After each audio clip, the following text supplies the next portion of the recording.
Hoje nós vamos conversar sobre um instrumento que pode ser muito importante para a vida do empresário, o chamado MOU.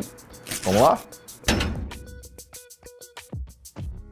Quando eu era universitário, a gente jogava muito um jogo de baralho chamado truco, que eu tenho certeza que a maioria de vocês conhece, pelo menos alguma variação deles, que a regra básica é uma melhor de 3. Nós temos duas duplas, né? Eu e meu parceiro versus a dupla contrária. E o objetivo é justamente ganhar 2 rodadas. E como é que você ganha no truco? Como é que você ganha uma rodada no truco?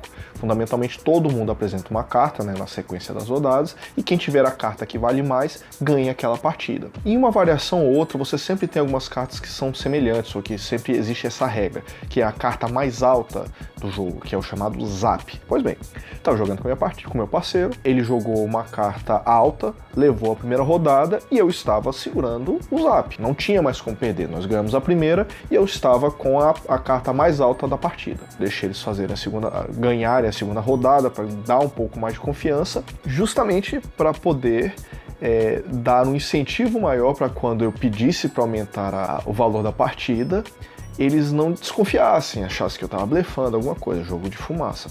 Então, na terceira rodada, em determinado momento, eu falei truco, ou seja, eu estou melhor que vocês, eu tenho certeza que eu vou ganhar. Vocês podem ou aceitar o truco ou desistir da partida.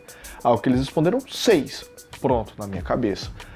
Caíram na armadilha, eles achavam que eu estava blefando, aumentaram a partida porque eu queria, agora a partida já vale 3. Se eu aceitar, ela vai passar a valer 6. Só que como eu queria impor mais uma posição, eu falei 9. Portanto, agora a minha proposta era que a partida valesse 9. Ao que eles gritaram, você tá com o Zap, 12.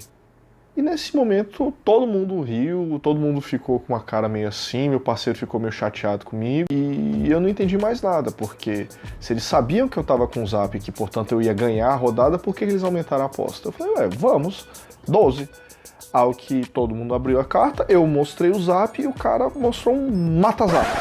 E naquele momento eu fui pego de surpresa. E o que eu descobri é que naquele CA em particular, ele chama uma regra de uma carta que se chama Mata-Zap, que ela perde para todas as outras cartas, exceto que se colocada na mesa quando o outra parte coloca o Zap, ela ganha a partida. Eu nunca tinha ouvido falar naquela regra. E, evidentemente, meu parceiro sabia da regra, porque ele tinha antecipado o problema, e, enfim, moral da história, a gente perdeu o jogo. Isso tem tudo a ver com o chamado MOU. O MOU também pode ser chamado de Letter of Intent ou qualquer coisa do gênero, mas basicamente o que ele é, traduzindo para o português, é o memorando de entendimentos. Nós vamos estabelecer as regras, as bases dentro das quais a negociação vai se dar. Ou seja, não estamos jogando o jogo de truco ainda, ainda não estamos na negociação. Nós estamos estabelecendo as premissas, nós estamos estabelecendo as regras dentro das quais o jogo será jogado. Então, o que é o memorando de entendimentos? Como é que eu vou dizer? São as regras mediante as quais as partes vão estabelecer a negociação. Muito comum de se assinar um MOU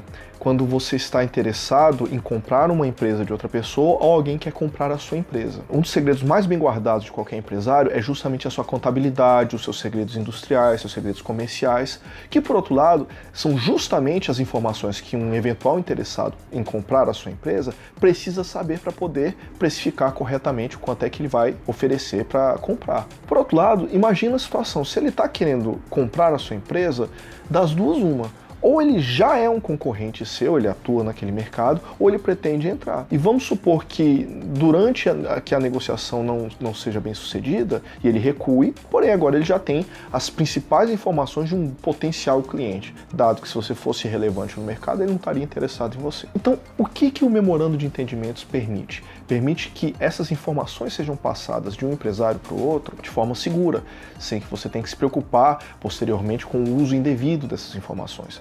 Então é muito comum que esse memorando de entendimentos tenha cláusulas de confidencialidade, cláusulas de não concorrência caso essa negociação não seja completada, cláusulas de tratamento da documentação que vai ser trocada, responsabilidade civil perante a atuação de terceiros que vão ter que estudar essa documentação, prazo para que essa negociação se conclua, multas ou penalidades para se uma das partes recue no meio da negociação, coisas do gênero. Então o MOU, ele não é um contrato, é importante que isso claro. Eu já vi alguns casos que coloca um MOU vinculante, ou seja, um MOU, um memorando de entendimentos que vincula as partes. Bom, então não é mais um memorando de entendimentos, na verdade é um contrato que as partes estão obrigadas a cumprir para concluir a negociação. Não é para isso que serve o MOU. Na verdade, o MOU ele se enquadraria muito mais nos contratos preliminares, ou seja, aquela fase pré-contratual, onde você está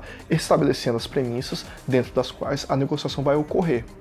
E é interessante que alguns acreditam que isso tira a força do MOU, né? Que o fato dele não ser vinculante tiraria seu caráter obrigatório. Não é bem assim. Tem que se separar o que está sendo contratado. Se o objetivo do contrato, ao final, é justamente a compra da empresa, ou a compra de determinada tecnologia, ou a compra de determinado estabelecimento, esse é o objeto do contrato que será, se tudo der certo, firmado.